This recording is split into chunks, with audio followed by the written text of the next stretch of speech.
Not his usual full success. Caesar's first invasion of Britain, 55 BCE. The previous day, Gaius Julius Caesar and his men had spotted a convoy of transport vessels ferrying over his long-delayed cavalry from Gaul. Finally, the proconsul thought, he could press into the interior of Britain. However, a storm had blown up, pushing the ships back to Gaul. The storm carried on into the evening and hit along with the high tide, a phenomenon unfamiliar to men accustomed to the relatively placid Mediterranean. The next morning, Caesar and his men stared out and saw swamped war galleys and battered transports unfit to sail without substantial repairs. The chiefs of the Britons, cowed before, slipped out of the Roman camp to raise warriors and take advantage of the Roman predicament. Caesar and 2 of his legions were now stranded on the island, with no means of returning to Gaul, no cavalry to move forward, and no provisions to remain. How had he ended up at such a sad pass, and how had he managed to extricate himself? In 59 BCE, Caesar served as one of the 2 consuls of Rome, and, using strong-arm tactics in the People's Assembly, he passed an aggressive legislative program. This performance caused distressed political observers with a sense of humor to term the year of Julius and Caesar, instead of the year of Caesar and Bibulus. His enemies were bent on judicial revenge, but they would have to wait for him to come home from his proconsular governorship. Normally, governors only had a year or 2 to earn glory in war and line their pockets at the expense of provincial subjects. However, Caesar was the 3rd man in the so-called First Triumvirate, a 3-man power block that he had formed with Pompey the Great and Marcus Licinius Crassus. His allies helped him to secure a 5-year governorship in Gaul, which had allowed Caesar to embark upon an ambitious mission to conquer all of what is now France. Aside from the valuable farmland, this was the home territory of the Celts, or Gauls to use the term preferred by the Romans. Due to a sack of Rome by a Gallic chieftain over 300 years before, the Romans had a deep-seated fear and genocidal hatred for the Gauls. This ancient prejudice had been reactivated some 50 to 60 years earlier by a renewed Gallic threat to northern Italy. It was that second period of Gallic threat that had led the Romans to create professional standing legions. These numbered formations were typically raised by one general, served under his command for most or all of their existence, and owed their loyalty to him. It was only with Caesar's conquest of Gaul that some of these numbered formations would begin to establish reputations worthy of creating lasting unit traditions. Despite the size and ferocity of the Gallic tribes, Caesar's campaign had been a brilliant success. Using a divide-and-conquer approach and a good deal of brutality, Caesar and his legions had overrun the large landmass in just a couple of years. While wide-ranging, Caesar's early conquests were somewhat superficial. Politically, these conquests had already made Caesar fabulously wealthy and immensely popular, thus narrowing the gap in both wealth and power vis-a-vis his 2 fellow triumvirs. Now commanding one of the largest armies in Roman history, Caesar's ambitions were only growing as success piled upon success. In 55, Caesar wished to perform deeds as yet unparalleled in Roman history. First, he would cross the Rhine and do battle with the tribes of the German forest, who had crossed the river to give him grief in the recent past. Then, he wanted to sail across the English Channel and land on the island of Britain, a mysterious land at the edge of the world, where no Roman had gone before. Caesar made history by bridging the Rhine and virtually destroying 2 entire tribes. Caesar made no efforts to conceal his acts of genocide, thus achieving a victory which shocked and awed the Roman world. Only Cato the Younger was displeased by Caesar's deeds against the Germans. He suggested that the proconsular governor had overstepped his bounds and should be handed over to the Germans for justice. But as was usually the case, Cato was hardly taken seriously by anyone outside of his coterie, and most Romans assumed that he was finding more of his ancestral virtue at the bottom of the bottle, as per usual. More seriously, the slaughter of the Germans took longer than Caesar had anticipated, and it was already September by the time he was free to launch his invasion of Britain.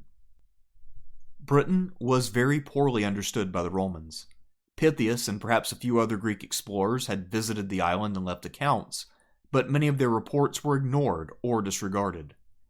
Caesar never mentions these writers in his commentaries on the Gallic War, although this omission may have been an intentional effort to make his mistakes and misfortunes seem more unavoidable than they really were. Instead, Caesar says that he made many inquiries with the Gauls of the northern coast, especially merchants, but he says that none of them had any definite knowledge of the island's interior. At one point, he even claims that in the British hinterlands, the local diet consisted of only meat and milk, as the savage locals sowed no grains. To put it plainly, he was planning to invade the unknown, and doing so without a plan beyond ferrying his men over to the island. Admitting to his readers that it was very late in the campaigning season, and that winters began early in the north, Caesar noted that he was relieved when the local Morini on the Gallic coast offered their full cooperation, as any delay in subjugating them would prevent him from crossing the channel until spring. As always, Caesar was a man in a hurry. In his account of this operation, Caesar said that his invasion of Britain was militarily necessary, since the tribes of Britain had been providing aid and reinforcements to the tribes of Gaul. Unless he intimidated them into minding their own business and staying out of Gaul, which was now the preserve of Rome, conquered by the spear, he feared that this outside succor might well inspire the Gallic tribes to yet more acts of rebellion. A number of scholars have questioned Caesar's claims that any substantial reinforcements were crossing the channel. Although a handful of tribes did have a presence on both the island and the continent, moving substantial numbers of men was actually fairly difficult. At this time, some reports about Britain suggested that the island possessed giant pearls, so Caesar may well have hoped to find a land of milk and honey. Perhaps the strongest driver of the invasion was the same consideration which caused him to bridge the Rhine, namely a desire to win fame by doing something unprecedented. Caesar is someone who once wept at the foot of a statue of Alexander the Great because he knew that he had not yet accomplished as much as the Macedonian conqueror, despite by that time having already outlived him by several years. Caesar's determination to land in Britain seems to have been far more serious than his planning process. Underwhelmed by the quality of the information that he was getting from Gallic merchants, he dispatched one of his officers, Gaius Volusinus, with a single warship to scout the coast across from the Morini in order to find a favorable landing spot. Due to his various inquiries and scouting, the 80 ships he assembled in one port and the 18 he loaded up in another, Caesar's intentions were hardly secret. Some Britons visited him in Gaul to offer their submission and friendship, promising to hand over hostages. Around this time, Caesar also came to be convinced that his ally Commius, a man he had made king of the Atrebates, had a great deal of clout in Britain. Commius promised to convince the chiefs of the island that they could trust Caesar the way that he had.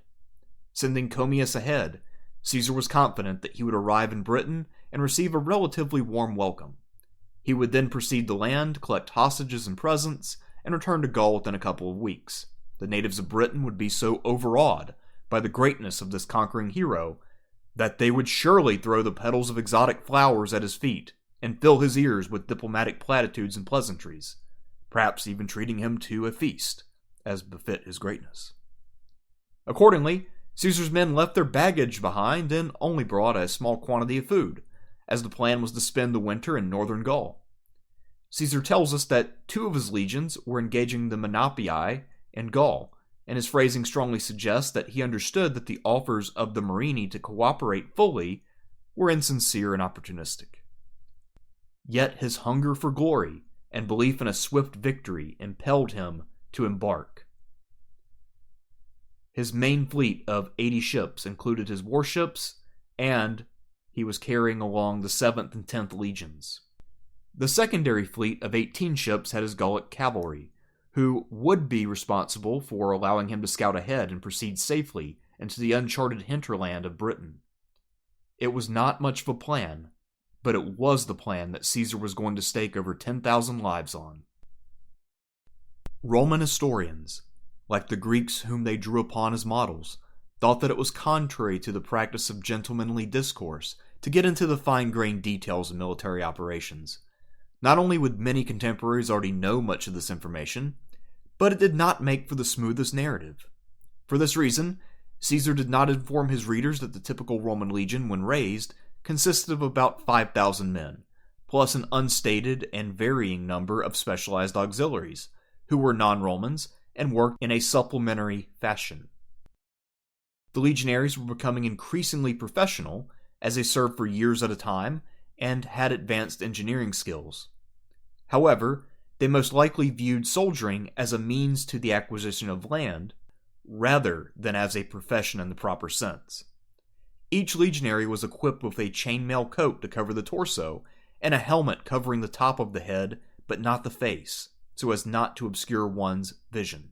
The scutum, a rectangular shield made mostly of wood but reinforced by a metal boss, provided a good deal of coverage and was useful for forming up shield walls or making the famous turtle formation when assaulting fortifications. Offensively, the legionaries relied on a short sword of about 2 feet in length called the gladius, a weapon which was capable of slashing, but was designed primarily with thrusting in mind.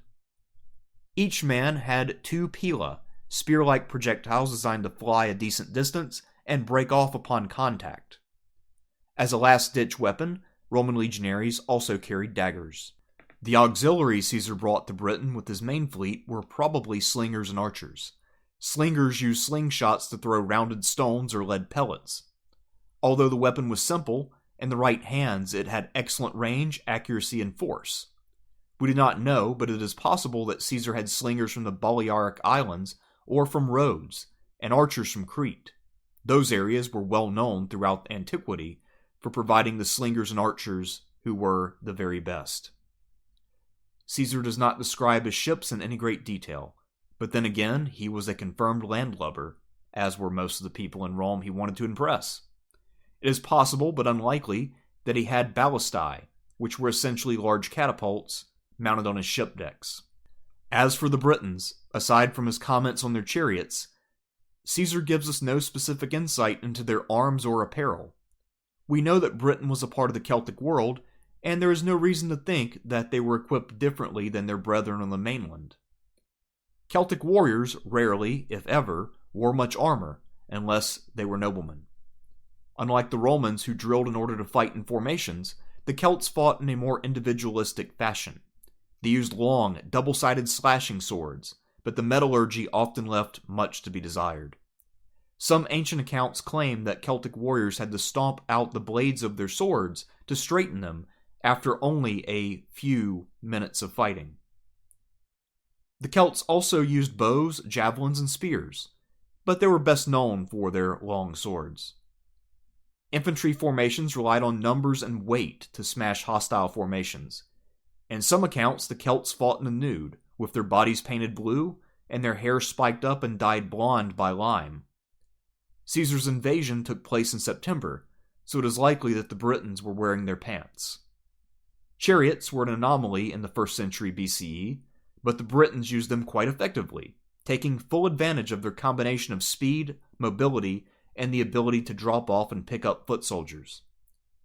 Caesar describes the chariots as first charging in to inflict fear, and then screening for the infantry if it was repulsed and needed to fall back.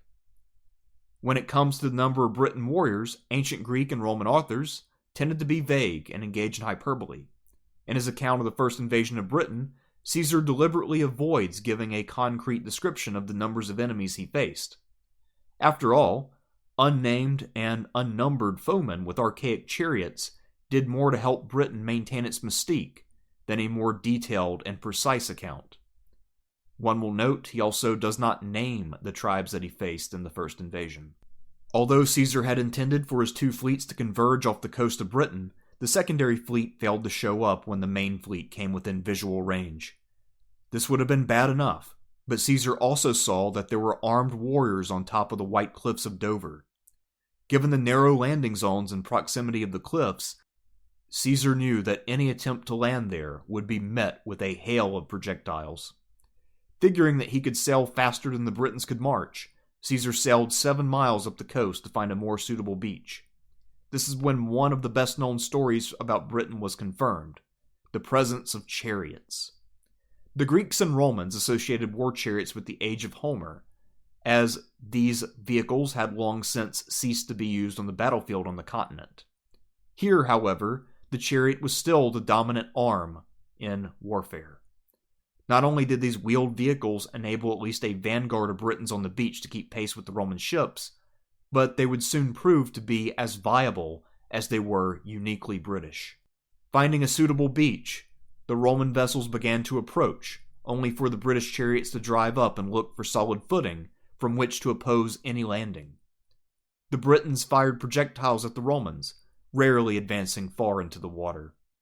The Romans, loaded down with armor and weapons, did not want to wade slowly to shore and then face fresh opponents with firm footing, so the men refused to disembark at first. Even the professional legions of Caesar, while highly disciplined by the standards of the ancient world, were a surly and uncooperative lot when compared to modern soldiers. Seeing that his men were frightened, Caesar had his war galleys sail in closer to provide covering fire from the decks to allow the legionaries to land. Initially, in Caesar's telling, the Britons were terrified of the unfamiliar shape and capabilities of the war galleys, and they shied away. But they found their nerve and refused to vacate the beach so easily. Finally, the eagle-bearer of the 10th Legion could stand no more delay. Leaping into the water, he began to wade forward. He shouted to his comrades that unless they wished to suffer the supreme dishonor of losing their legionary standard, they should follow him and gain the shore. The men began to advance in groups, but unevenly, and simply rallying to the nearest standard rather than trying to stick to their assigned cohorts, which allowed the Britons to focus their efforts on pouring missile fire into the flanks of one cluster and then another, preventing the Romans from reaching the beach. Caesar seems to have been impressed by this tactic, but he did not have time to admire the ingenuity of the Britons. Instead, he loaded some of his legionaries onto small boats and sent them forward to directly support the men struggling the shore. The 2 legions eventually gained the shore and found a firm enough purchase to charge forward. This resulted in a rout of the Britons who retreated to the interior, their spirit broken now that Caesar, with his genocidal reputation, had managed to carve out a beachhead. If only his cavalry had been present, Caesar lamented, then he could have pursued and won a great victory that day. This was the one flaw, he wrote, that prevented Caesar from achieving his usual full success. Ironically, this was the high tide of his military fortune during his first invasion of Britain. Having failed to prevent the Romans from landing, the Britons were impressed by the power and perseverance of the Roman legions. Accordingly, they offered hostages to Caesar and requested that he forgive their aggression. Caesar condescended to pretend that the Britons, in their simplicity, did not know the ways of the world, and he promised to forgive them. Commius, who had been apprehended upon his arrival, was now released and returned to his Roman patron, having achieved nothing. Once his cavalry arrived, Caesar would be able to press into the interior and return to Gaul triumphant. On the 4th day, Caesar's cavalry transports were approaching when a storm suddenly erupted and pushed them all the way back to Gaul. Yet this would prove to be only the second worst natural disaster to befall the Romans on that day. It was now time for Gaius Julius Caesar to receive a harsh and very expensive lesson in North Sea currents. Unlike the Mediterranean, which is gentle and has only small tides posing no real threat to ships, the North Sea is rough, and high tides could wreak havoc on beached and anchored ships. Possibly not noticing the full extent of the debacle at first due to the storm, Caesar's warships on the beach were swamped by the incoming high tide. Worse still, the transports anchored off the coast were blown all about, with some of them bashing into each other. Morning light revealed that while a few ships had sunk or drifted out to sea, most had simply sustained hull damage or lost their rigging, sails, and oars. While the damage could be patched up for most of the ships, Caesar had neither the personnel nor the tools and raw materials needed to perform the necessary repairs.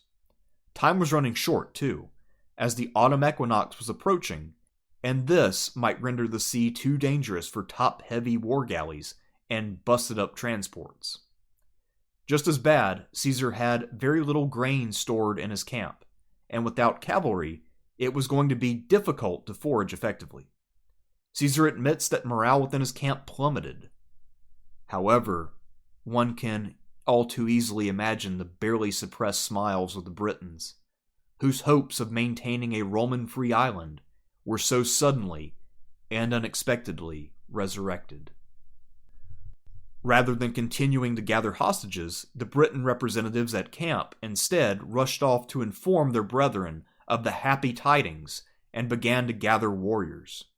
On the coast, Caesar detailed a number of men to work on ship repairs. He determined that his best bet was to focus on repairing the ships which had weathered the storm relatively intact and to cannibalize ruined vessels for parts. The crossing was not a long one, so riding overloaded would hopefully pose an acceptable risk. Meanwhile, Caesar was forced to begin dispatching foraging parties to collect grain. Luckily for the Romans, it was harvest season. For the Britons, the potential loss of so much of their crop was undoubtedly a motivating factor for them to continue to work to drive out Caesar quickly. A few days into this cycle, it was the turn of the 7th Legion to collect grain. Since it was clear and calm, with the civilians behaving normally, the Romans were not particularly concerned or on their guard. However, the Britons had quietly massed in the woods near one of the few remaining unharvested fields. Waiting until the Romans were split up, the Britons emerged and struck. Here, the Romans got to experience the full fury of the British charioteers, who had a major advantage in mobility and used it to full effect. Wheeling about and able to turn on a dime, the chariots could deposit and pick up foot soldiers while dispatching arrows and javelins from the passengers. And if that were not bad enough, Caesar reports that the clamor of the horses and chariot wheels did their part to create demoralization. Seeing that the 7th Legion was in dire straits, Caesar himself led out the 10th Legion. The Britons paused temporarily, but then seemed game to try to fight both legions at once, while Caesar decided that discretion was the better half of valor today, and opted to use the lull to retreat to the safety of his fortified camp. For the next few days, rain prevented any further action. Caesar wanted to rest the 7th Legion, whereas the Britons were now receiving a steady stream of reinforcements. While Caesar claimed that the news of his army's small size and near defeat was the impetus for this buildup, it is quite likely that these men were already on their way by the earlier news of Caesar's defeat at the hands of Neptune. Caesar's only reinforcement during this time was the addition of Commius and his 30 horsemen from Gaul. The Britons had desired a field battle for some time, and Caesar was willing to accept. His writing tries to create the impression that Caesar found an opportune time, but it is more likely that he noticed that the Briton force was growing and wanted to curb the threat before it became unmanageable. We can see a certain caution in Caesar's decision to form up right in front of his camp, preferring to give himself the option of a quick escape in the face of a larger and more mobile enemy.